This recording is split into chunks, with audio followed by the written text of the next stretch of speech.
Hi guys and welcome back. So today I'm going to be showing you how to make a loaf of brioche bread. Let's begin.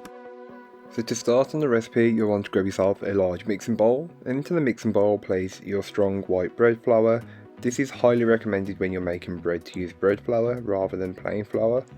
Don't forget to add in your salt and mix the two together until they are combined. You just don't want the salt and yeast touching, as it'll deactivate once the two combine. Once you've combined them, you can go ahead and add in the remainder of your ingredients.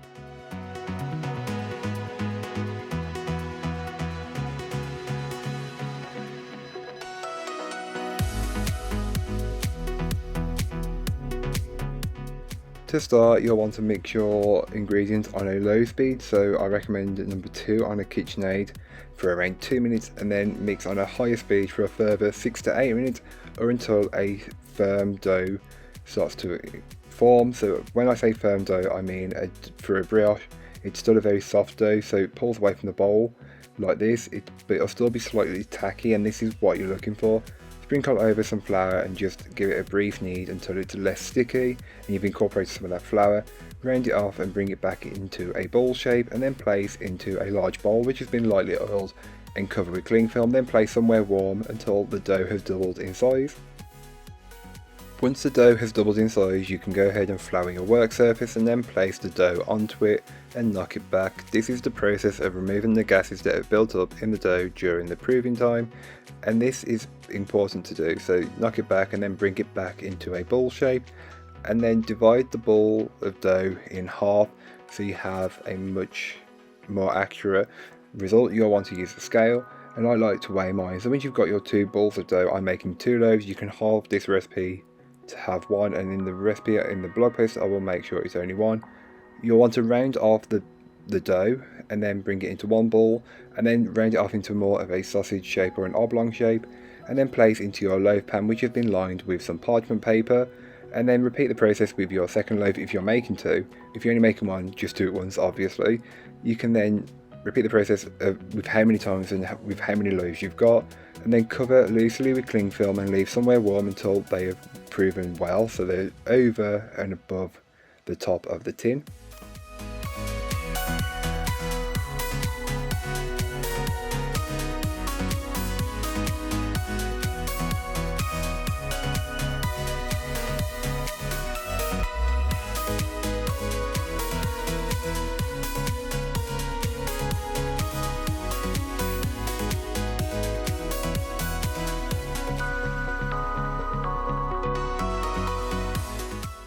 To test if your loaves are ready, you can remove the cling film and press the dough down, and if it springs straight back, your dough is good to go. So remove the cling film from on both of your loaves, and here is what they should look like somewhat, just risen perfectly. Mine went a little oblong in the oven, don't worry, it went over the side. Still baked and tasted great, so don't worry. You can then go ahead and take some egg wash and just generously brush the tops of these loaves with that egg wash. Make sure you get on the sides as well, as you want it to be even coverage all over. So here is what the loaves look like once they have been brushed over generously with the egg wash. Place them into your oven and bake them up, and here is what they look like once they have been in the oven and baked. And actually I allowed them to cool, but make sure you remove it from the tin, as otherwise it can sweat and it'll make the bread soggy. Tap the bottom of the loaf to see if it's done. If it's hollow, you're good to go. Allow it to cool if you can resist, and then you can slice it up and enjoy it as much as thick or as thin as you'd like. I went with quite thin pieces here, but not too thin. You want to enjoy it as homemade bread. This is perfect for French toast, or I'm using it for bread pudding. I let it stale up for a day or 2. It's very light and soft bread, as you can tell.